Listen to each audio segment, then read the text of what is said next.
Good Monday morning, everyone. Oh my goodness. We have so much to talk about. It's been a chaotic week, but you guys listening to Author Talk with me, Amy Russell Bjorn, is joining us as our guest co host today, and our lovely author, Ryan. So, you guys, first of all, if you don't know, one, I'm in Texas. Russell is in Texas, but I grew up in San Antonio. I used to go to the hill country all the time. And so the devastation that has happened in Kerrville, my sister went to college up in Kerrville at Schreiner, is absolutely devastating. I grew up pretty much going there and hanging out and doing all those things. So our hearts go out to everyone that has lost someone or is missing and trying to find them. It is a complete devastation. And you know me and my good old Texas self bought a Texas Strong Support t-shirt, one for everyone in my family. Texas is my home and will always be my home, and we are stronger together. So I just wanted to say that because it is just devastating, the numbers and everything that has happened. So all of our hearts here at Author Talk go out to every single person impacted or knows someone that has been impacted. With that being said, you guys, I feel like I'm getting that rain. It's July, okay, and it should be 110 over here in Aggieville. So, poor way of saying it, but in Aggieville, and it's like 80 degrees here and rainy. It is the wettest summer that we've ever had. It is the craziest thing. And my daughter's water slide, you guys, for her birthday. I did not tell you guys this last week because it slipped my. It's one of those things you black out because it's just a crazy experience. Black it out, okay? At her party, it was raining and it was an outdoor party, so we're all scattering, right, trying to figure out how to make this thing indoors. And it just rained, and then we have all these kids going up this balloon or inflatable water slide. Rain's filling it up. They're all going down it. So when the party ends, me and Josh are like, screw it. Like, we're going to go out on the water slide in the rain. Paid all this money for the damn thing. We can't even use it. It's raining. So we just went down it soaking wet in the rain. I'll post a video because I have a video and I know Russell wants to see it. Yes, post it on Author Talk I will Facebook post channel. it. I will post it for you guys, okay? No judgment, though, I'm okay? judging. I'm judging a lot. Were I'm going to there judge and make comments. I'm judging. Russell, we all just love you. were there any injuries, Amy? No, none of us got injured. okay. My grass, though, it is the funniest thing you can tell. You can tell where all of us hit coming from the water slide because there's this dead spot in my grass. Not from the water slide, but from where you hit. Everybody hit pretty much in the same space. But, I'm not as young as I once was, and I was sore the next day after going down this steep thing and, full of water. You're just like, oh, God, it's just, a Just fun wait. experience. Just wait, Amy. Just wait. You guys are not giving me hope for the future, you guys. Oh, my goodness. Oh, my goodness.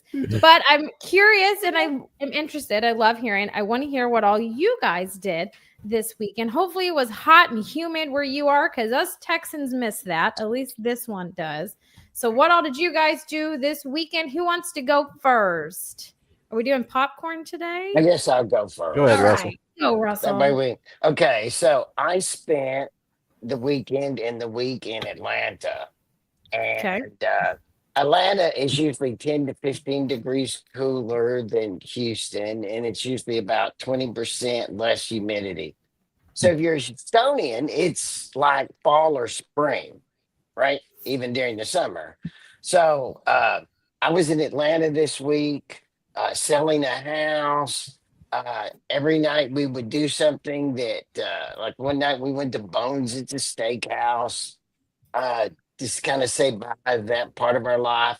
Last night, before we left, we went to Canoe, which is this 5-star restaurant, but it has a bar down on the Chattahoochee River. And you sit down on the river, and it's very traditional and old world Southern. And you have an old fashioned and you talk to your friends, and it's wonderful. And that's what I did this weekend. That's a good weekend right there. How's Rita? How's Rita? Rita cannot adapt to some Houston heat. She's a mountain Georgia dog. and she's having a lot of trouble with Houston heat, which is great because it's this giant 8-month-old puppy that you can take for a 45-minute morning walk, and she's wiped out the whole day. Nice. So that's a good thing. It's a bonus. It's a bonus. Ryan, what about you? What did you do this weekend? Yeah, so I suffered from writer's block this weekend. However, it was that sucks. uniquely middle-aged form of writer's block, which is that all my time was blocked off and I had no time to write. So okay. That's more adaptable than not having thoughts. So that's devastating. That is devastating. I just ended up staying up too late. But one thing that kind of was fun this weekend was I went out with a bunch of my wife's high school friends. And so it's my 35-year reunion this year. And I don't know if I'm going to make it. It's on the other side of the country. I'm up in Ottawa, Canada. So I got to go and sit and watch a group of really tightly knit old friends. They don't see each other much. You know, I think my wife hadn't seen some of them for 15 years. And just kind of soak in the ambiance, the joy of them getting together. My wife was... she was feeling the love, and I was designated driver, so I was extra. That was a nice story, Ryan. That's a good story. That's a good story. Yeah, it was lovely. It was really neat to see, and just to see those connections. So that's why Bjorn. I love it. Well, I had the opposite problem than Ryan. I have way too many book things going on at one time.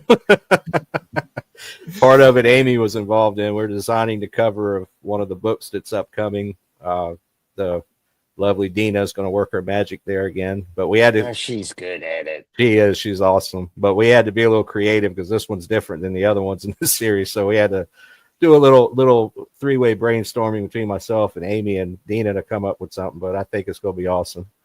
Then I'm writing a couple other. I'm writing 2, 3 at the same time, which is stupid. I never recommend doing that. Otherwise, it's just been I've been following the flooding in Texas a little bit. I'm in South Carolina, which we have flooding too, but nothing like what I saw on TV with you guys. That was just crazy. It's terrible. But the lovely Ellen claims to be a Texan. She's a military brat, so she's from everywhere basically, but she claims Texas because that's where she grew up in Amarillo, Texas. Oh, nice. Nobody should claim Amarillo, Texas.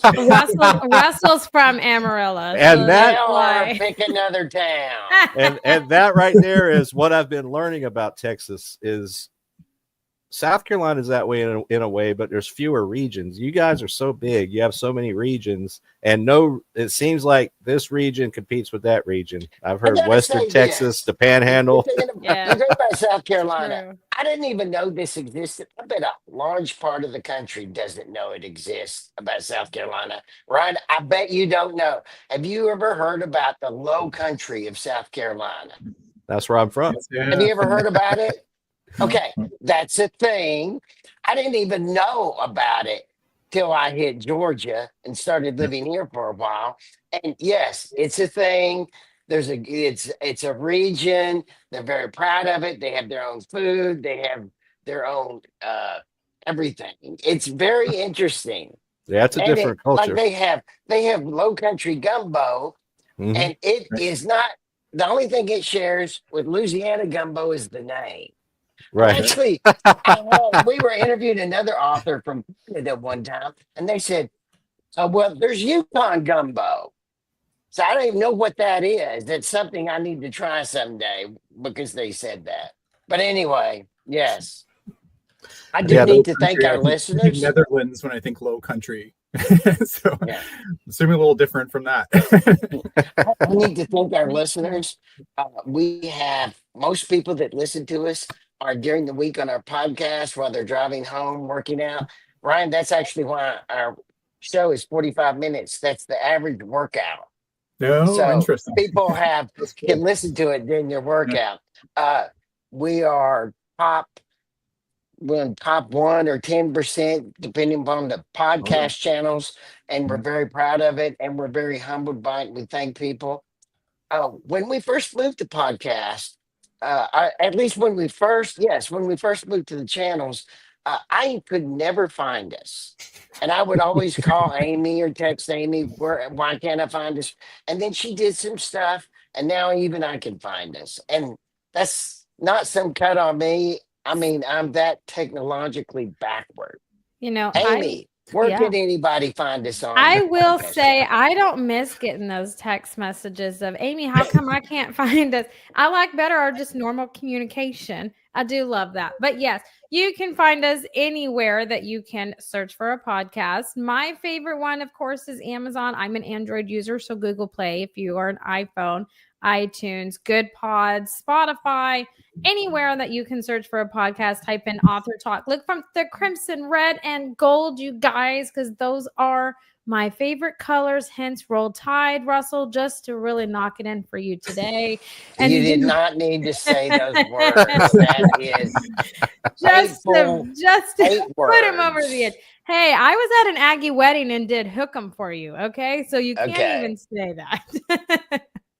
Anyways, we are very humbled and grateful to be in the top 10% of independent book podcasts. We have been doing this for 9 years, 10 years coming up in January. We've met and interviewed wonderful authors, writers, publishers, all within the writing community, and it's been a whole lot of fun. But Bjorn, going back to your statement about Texas having so many damn regions, it takes 14 hours from Houston to get to El Paso. You're still in freaking Texas. Yeah. Oh yeah. Okay, I'm just It freaks saying. freaks Yeah, you people 14 out. hours probably got Russell from Georgia up to freaking Vermont or whatever. Oh, I got to tell you this. It freaks people out in Atlanta when they're like, they can't believe that I'm driving from Atlanta to Houston. I'm like, it's further from Houston to Amarillo, Texas than it is from Atlanta to Houston, Texas. They're like, what? What? What? It's a very Yeah. big state. I'm telling you, it's crazy. It's probably one a trip still in Texas. You know what I'm Okay, saying? I'm not a road tripper. Before we start talking to Ryan, and I have many questions for Ryan too, Bjorn. So when you Yep. when you need a break, I need to talk about our tattoo conversation. Oh, Okay, we have this won't go away, will it? Yeah. We have That's Ryan. mostly We have this what we're talking about ongoing the past conversation about readers to get tattoos from books they love, and have you ever heard of such a thing?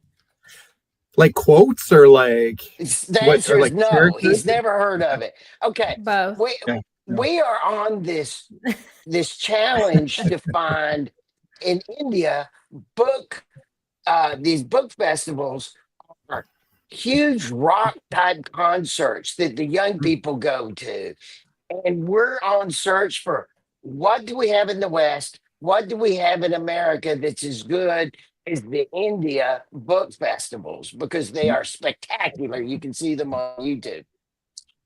And I found this St. Louis romance festival, and that I was like, well, what is this? And I started going through their promotions, and one is they had a tattoo artist there.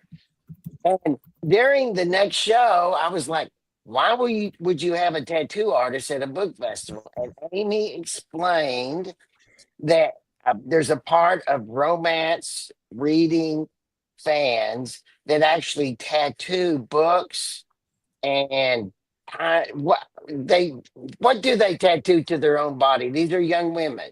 What are they tattooing to their body, Amy? Yeah, they'll tattoo the covers, like the lights out skull color cover. They'll put that on there. They'll put the quote, run little mouse, which is from a dark romance book. They'll do a modest one like Nicole did, which was a stack of books with a coffee cup on top of it.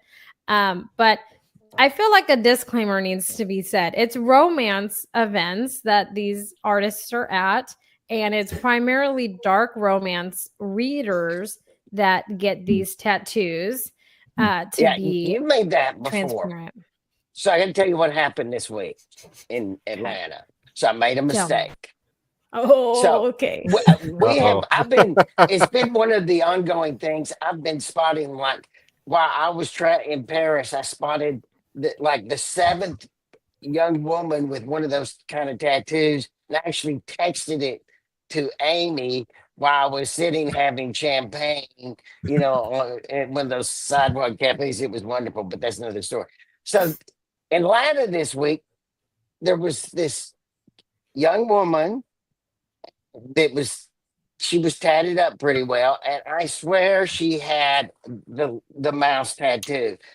And when she walked and stopped, and I saw it out of the corner of my eye, I thought, I think that's the one that Amy talks about. But I turned and looked too directly, and she turned to me and was like, "What are you looking at?" Never mind.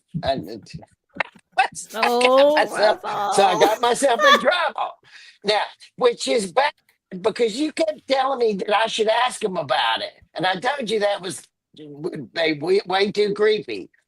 And now, I even got in trouble for noticing.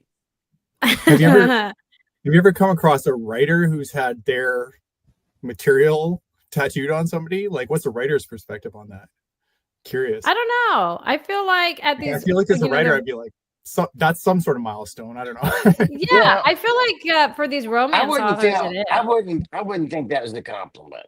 Well, but I got to tell you, I am campaigning, Ryan and Bjorn. I am campaigning for Amy to get one of those authors, because I want a dark romance author on our show, and I want a dark romance fan on our show that is glad to talk about it. So I'm dying to have both those. I gotta admit, the last time I was on with you guys, it was with CC Robinson, and I was completely in the dark about what a dark romance novel even is, and they explained it to me. That's gonna be an interesting trigger warning, man. Trigger warning. Okay, we need to get to Ryan's book. Well, yeah, but that quote, Russell, is from a book called Haunting Adeline, which is extremely disturbing book that I have read. And that quote is from that book. So anyways, Bjorn, take it away. Get Ryan talking about his book. Well, first of all, sir, tell us about you. Tell us about Ryan. Sure, yeah. So, oh gosh. It's like the easiest question, the hardest question. So I'm a bit of a Renaissance man. So I have explored all kinds of things over the years. I've done a PhD in literature, which I was going to be a professor, and that didn't work out. I've done music, all kinds of music projects. I was in, marketing, communications, all over the map there. I love tech. I love society. I love culture. And so I just keep on digging into that in any way I can. I know how to code, and, I do karate, and, I just coming at life from as many angles as I can. I think like probably the secret thread that ties all those things together. Another one, I did sales in an electronics store, worst job I ever had. But a secret thing that ties all these together is like it's the gathering of experience. So I did not go through a kind of creative writing program. I studied literature and just kind of dug into. I got fascinated. It was my hardest class. I got my worst mark, so that's why I kept going with it. and just went from there, and just continuing to build experiences. I was in France recently, also, Russell, and my first time over there. What an incredible experience! But have you read Proust? Have I read Proust? Yes, cover to cover. No. Really? No. Okay, I'm very happy about that. I tell my kids about Proust in the hope that one of them will read it, but no. It's the greatest book ever written. Yeah, the greatest 7 books. Yeah. No kidding. And also the worst. Have you always written fiction, or is it have you done nonfiction? I mean, how versatile have you been with your writing, and how long have you been doing it? I've done a bunch of stuff. So I did start. I wrote and did not complete several novels when I was young. I wrote a really everyone's done that after my undergrad. Nobody will ever dig that one up. I still have a copy of it. It was just not a good book. But then I was in academia, so I did academic writing. I wrote a dissertation on the apocalypse and the West Coast, and then I did a couple academic papers, and then I also have a day job. sad to say, but happy to say it. I'm with you there. To be honest. But yeah, so I do a lot of like business communication. I work with engineers in my daily life, and they're a fascinating group, and they need communicators in that field. So. I'm sorry for you. I'm sorry. I'm married to an engineer, so yes, they need communicators. Yes. Ryan, it is so awful. She treats her husband so awful. Do not think. Yes, my husband's What kind an suffer. That matters. What kind? I He's a mean, she chemical like engineer. shows up with hot tubs that cover the complete Now, inside Russell, of their garage. The neighborhood association sending her nasty letters about it. Oh my John has to deal with it. Do you still have the hot tub? I have the hot tub. He now likes the hot tub. Oh my God, Ryan, see, this was the disclaimer I was telling you about. I watched that episode. I heard a little bit about it. You guys, she stole his motorcycle. I did not. Oh. Well, I don't know if Amy's like my lovely wife. She says, if Brian lets me, that really doesn't mean anything to anybody. She's so when you said if he lets me keep the hot tub, I was pretty sure the hot tub was staying forever. It is staying. You know what he's doing right now, though, since we're having this side conversation? He's putting stuff in my hot tub so I won't fill it up, so he doesn't have to connect it to see if it runs. So he's putting like the girls' trampoline basketball goal in it, and then there's swim floats in it. And I'm just like, quit putting shit in my trampoline, like in my hot tub. Like, come on. You know what I'm saying? And he's just like, what are you talking about? It's going to happen before the end of the summer. It's not yours. It's the family's. Just a bit. It's the family's hot tub. I'm sorry, Ryan. We got off track. Oh, love it. Your book, Gods of a New World. Yes. Look, I read up the promotion I have here. I'm very interested. It sounds. I'm kind of like you. I like to mix different things, and it seems like you're mixing humanity with technology, which is very, very timely right now. Very timely. And if you would give us a little rundown. I mean, just a little bit about it. Yeah, sure.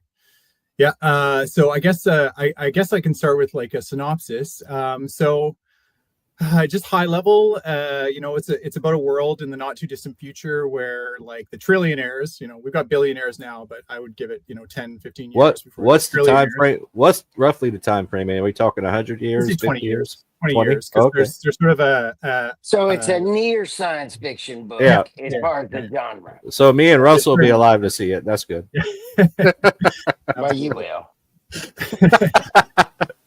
But so these trillionaires, like they have super powerful, super intelligent AI. So they can kind of accomplish anything they want. They've got all the money, all the resources in the world. They've got all the data collection. They can know everything about everybody. So they're basically omnipotent. And so they start to think of themselves and call themselves kind of half jokingly, half seriously gods. Mm-hmm. But they've got other plans, secret plans. They're kind of sick of the capitalist game. They've won every single possible field of battle there is in the capitalist game. They have trillions of dollars. They don't, they can lose, $500 million like it's nothing, So they want a new game, and the new game, as it turns out, I don't think this is too much of a spoiler, but they want to get themselves right into reality. They want to integrate themselves right into matter, so they can control and sort of be everything, create everything, and hit this whole other level. And then a couple crazy kids stumble upon this plan. I wouldn't say they were looking for it. I wouldn't say they want to be heroes or anything like that, but they find themselves wrapped up in this and trying to see if they can do anything about it. And very much sort of the everyman, but there's one woman, Marie, who's kind of higher up in one of these corporations that's looking in this direction, and she's shocked to find out, just as shocked as everybody else. So the things go from there, and it's a very twisty, turny novel. Some really, I don't know, I when I was writing it, I really fell in love with a lot of the characters. So I'm fair like this. I self-published a few books a few years ago, but this is my first kind of foray into like working with a publisher in that. So I wasn't planning in terms of like series and sequences and future iterations, but I could come back to these characters. I really, really like them, and they live. I think it's fair. Spoiler alert on that one. I think it's fair to say most people, and I might be way out of turn on this. I'm fairly new to writing fiction myself, but I don't think we ever start out with the idea firmly that we're going to write a series, but we fall in love, just like you said, we fall in love with the characters. You put so much into them, you know, you put so much thought and effort and in your own emotions even into these characters, and you can't just let it stop there. You got to keep going. So they come alive, and then and then I'm like, is it fair to just leave them in like stasis? Like they're right on the brink of like something big, you know? It's like, is it fair to kind of? So yeah, there's got to be more. Yeah, there's got to be more. But do you foresee how many installments there may be, or you haven't really gotten that far in your thought process with it? I haven't really gotten it. I mean, I could definitely have a pretty good picture of where the next one would go. There's sort of a big event. I won't give away what it is or anything like that, but something big there. It just, the game has changed at the end, and so like who knows where things could head from there. It's definitely set up for these two, James and Marie, to figure see, I guess, continue to try to fight the good fight they fight throughout the book. So nice. Like I say, I'm interested. Would you just out of curiosity, when you were putting this together, okay, were you coming at it from, and hear me out, or were you coming at it from the basic idea of the humanity being corruptible, technology being a corruptible influence, both or neither? So humanity being corruptible, technology being a corruptible influence. So I guess, I mean, one thing that I firmly believe, I'm an optimist, and I think that humans are good at their core. You know, we have very different ways of being good, and I think sometimes that gets in conflict. But we're easily knocked off that path. But yeah, so even, I mean, there's some like truly despicable trillionaire bad guys in this book, and they're just fun to have. You know, like they're post-human. They really don't think of themselves as human at all anymore. You know, they want to, like, they'll change their appearance and their everything, like, just daily, you know, and become like morph into different creatures almost, kind of thing. So, you know, there's sort of this post-human group there, but even the gods, the sort of the ones trying to unfold their big scheme, like they're complicated, a lot of them. You know, there's some really interesting people there, and maybe really intending good for the world, you know. And I could think of a few of the richest people in the world who are definitely trying to bring good. You know, not everybody agrees with their vision of what that is, but you know, so that's kind of, it's complicated, but I think at their core, like I said, I'm an optimist. I can't write something, you know, I watch those 70s sci-fi movies, and like, I can't write something that bleak. That's just where, you know, you're sitting there yelling at the melted Statue of Liberty and all that stuff. So. Yeah. But there's lots of melted things in my book too. How many protagonists are there? I know you mentioned the two. Is there more than that? So there's sort of a central couple. So James Kessler and Marie Schell. So Mary Shelley, Marie Schell, little play there. Kessler is the Kessler effect. I don't know. It's it's not sci-fi. It was actually from a NASA scientist, and so it was the idea that satellites may start hitting each other in the atmosphere at some point when there's too many, and they sort of shatter and then completely wipe out global communities. So, you know, just some play with those characters. But the gods are definitely built out. There's one particular character, Athena of Ardelos. So she's sort of the queen of the pantheon there, and she's she's just a fascinating character. She's willing to make sort of brutal, pragmatic decisions. Ultimately, she seems like she's coming from a good place. So, you know, she's definitely a main character in this book. And then, I think there's a few. There's sort of like hero rescuer figures. So right at the beginning of the book, there's a woman called Millie. You know, James Kessler, he's not a rich kid. He is like in this absolute, you know, devastated world, and he doesn't really. His parents have died, and he's trying to protect his little sister. He's about 12 years old, and so this character Millie comes in and kind of sees, you know, just this little dude fighting the good fight, and wants to kind of support him. So there's characters like that woven throughout. I think they're not. She's the unlikely hero, basically. Yeah. You got to have one of those, at least one. Yeah. This does sound fascinating to me. Would you, if it doesn't give anything away for a reader that's going to pick it up, soon, would you say that there's a single antagonist, or is it a collection of antagonists?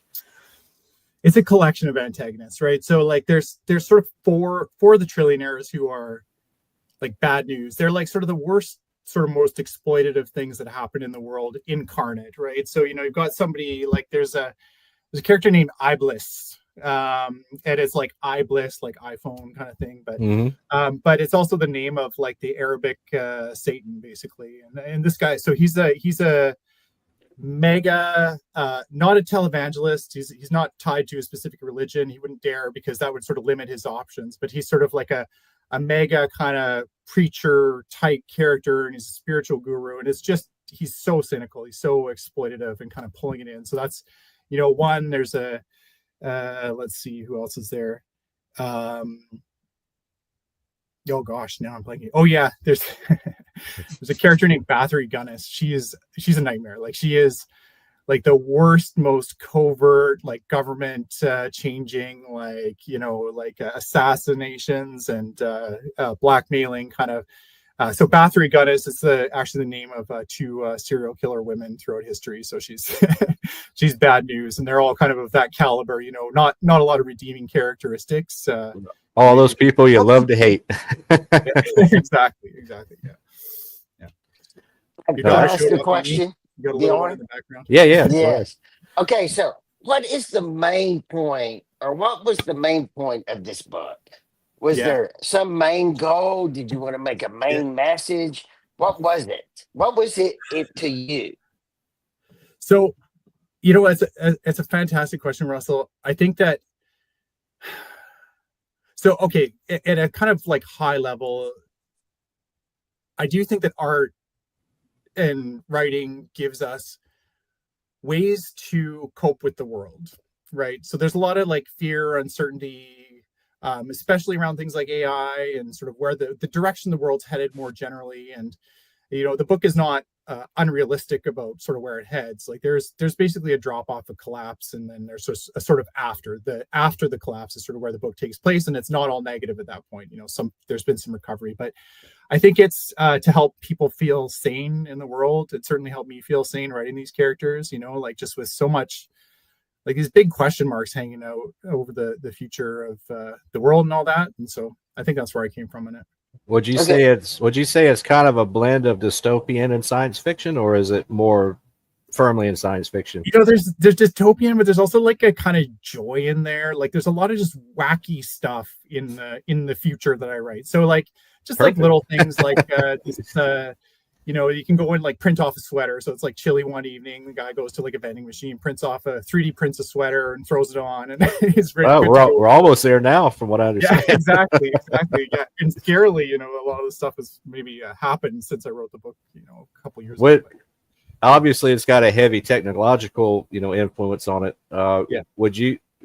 People ask me this because mine's history based, and I love history, and they always ask how much research I have to do, and I always kind of tell them most of the history is already in my head, so it wasn't like a lot. Is it the same with you with the technological side? Kind of, yeah. So I definitely, I work with engineers. I sort of in my job, I see like a lot of the kind of forefront of like what's happening with that profession, and they're at the forefront of a lot of things happening with the world. So that's a big place I've harvested. I have sort of a rich pool of like science fiction and tropes and stuff like that I can dig into and, pull a bunch of stuff from there. In terms of research, like I used ChatGPT not to write, but I used it to just bounce ideas and try to get it to see like, what does the AI think about this scene or that idea, or like, how would it, and it's fascinating because like, there's certain things that came up from those conversations that definitely inspired bits of the novel. Like, I asked for like a Whitney Houston quote, "I will always love you," because it had popped into my head. I'm like, I'm gonna use that. That's like the right quote, which, and so I'm like, give me the lyrics of "I will always love you," and give me the lyrics. And I copied it. And I was like, is that right? It's like, no, it completely just made up lyrics to that song. So yeah, I like to just kind of mishmash it all together. And Nice. Go ahead, Russell. I think I cut hard Russell off. Okay, so I grew up with like Star Wars and what's your base science fiction? Is it Dune? Who's the base science fiction that you read and controls where your mind grows from? Yeah. I honestly, Arnold Schwarzenegger movies, like 80s, like Terminator, Total Recall, Running Man, that stuff. I'm like, that's it for me. I mean, I grew up I was born 2 days before Star Wars: A New Hope came out. So that basically intersects my entire life. The evolution of that non-trilogy. I don't know, nine installments plus a bunch of spin-offs now. So that, and I love Star Trek too. And my mom really dug this stuff. My dad loved Isaac Asimov and some of the older sci-fi writers. But yeah, my mom was like, she loved the movies, and so she brought me to Total Recall when I was way too young to watch it. And, I was both scarred and inspired by the experience. Yeah.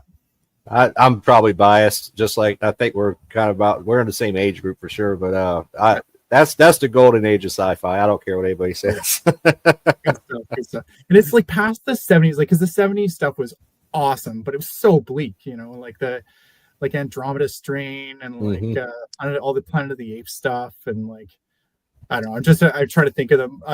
Space Odyssey. Well, Space Odyssey was just whatever it was, but it seemed like Star Trek was the only one that really had a hopeful outlook on things. The rest of them were pretty, like you said, pretty bleak. Yeah. And I love Star Trek. That's one of my favorite shows. Yeah, absolutely. Okay, I always finish. I have to ask this question. What are you reading right now? What are you reading? What am I reading right now?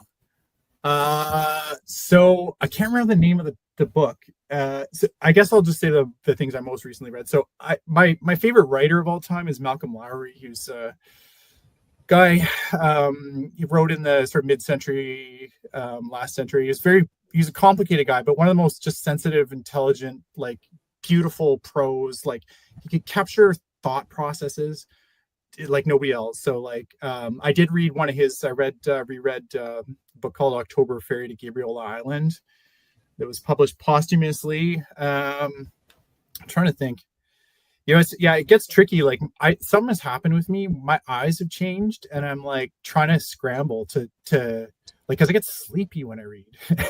Like I read so much. Like I did a doctorate in literature in that, and so like I was reading like a book a day for like 6 months. It was one of the best stages of my entire life, Yeah, but like that can happen. It's hard. And then, kids and that whole writer's block scenario. So I got reader's block too, I suppose. Like all my time is blocked off in that. So I feel your pain there. There's I have this one. It's a sci-fi set in West Africa kind of, and there's these giant towers that were built to be sort of luxury towers. They got swamped with like rising sea levels and that, and they become these slums. And that's the setting of it, and that's what kind of gripped me on it. But I haven't started it yet, so that's next. Yeah. Okay, that sounds good. Jeff Summers. He's this dude. He wrote these like super like just the pulpiest, most best actiony sci-fi stuff ever. I love he's got this character named Avery Cates. He's just constantly just getting shit kicked by the world. Like he's just always in trouble. He's a survivor. He's the scrappiest guy imaginable. He's super cocky, and like, so that's just a fun, like, if I really want to, like, I'm being too like brainy or too like ponderous. Yes, like I want to go to like action. Like I read that, and I'm like, yeah, there we go. That's how you get the action in there, because I love that stuff too. Yes, absolutely. You gotta change it up. You gotta change it up to keep it interesting. Yeah, 100%.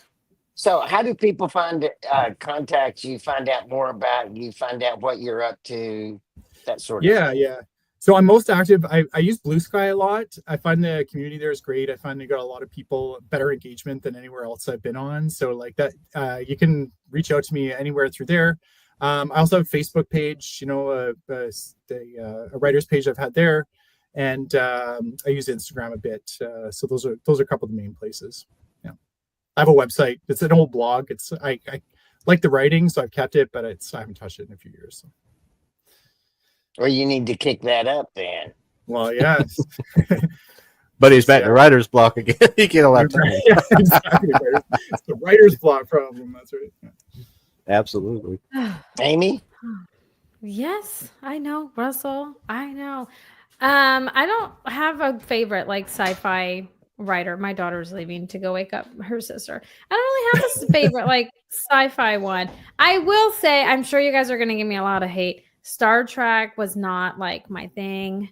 I'm sorry. It just wasn't. Star Wars was my thing. I like those. Avatar's my thing. I still love you, Amy, but a little bit less. I know. I'm sorry. I'm sorry, you guys. I'm so sorry. I know it's the millennialness in me. I can't fix that. I'm half broken because I'm a millennial. But okay. Russell's question was, Ryan, what are you reading? Bjorn, what are you reading? And then Russell, I'm coming to you. Well, the bad part is I always have the same answer, and it said I have a stack of to be read. Russell's books, C.C. Robinson's books. I have a stack, and I can't get to them.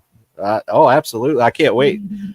And you know why, Russell? Because I've got to know you, and I can't wait to see what you've written.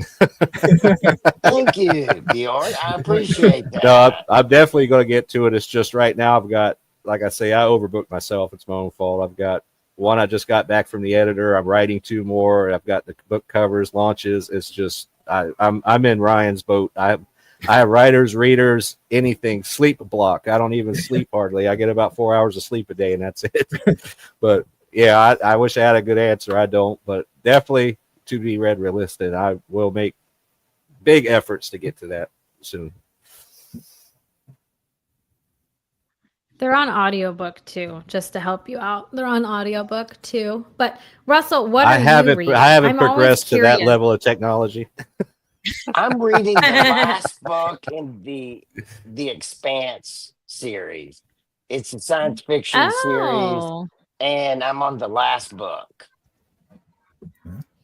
Wow. Okay, so now is that the same? The TV show is this the book version? The TV show is from it. TV show's from it, but TV show ends with book 6, and there's 3 books after that. I'm on the final book. Yeah, my wife's watching the series. I've kind of halfway been seeing it between doing other things, but yeah, I know what you're talking about. Man, okay. Well, I guess I'm the only one. It's my stop thinking books. Yeah. Whenever I read, after I've read 2 or 3 serious things, I have to go to my stop thinking books. This is science fiction shoot 'em up, right? Yep. So, yep. Nice. Gives your brain a rest. I guess I'm the only one that's reading 2 books at one time. So I'm listening to a book. I'm still trying to finish my Naked in Death series with Dina. Still trying to finish that damn series.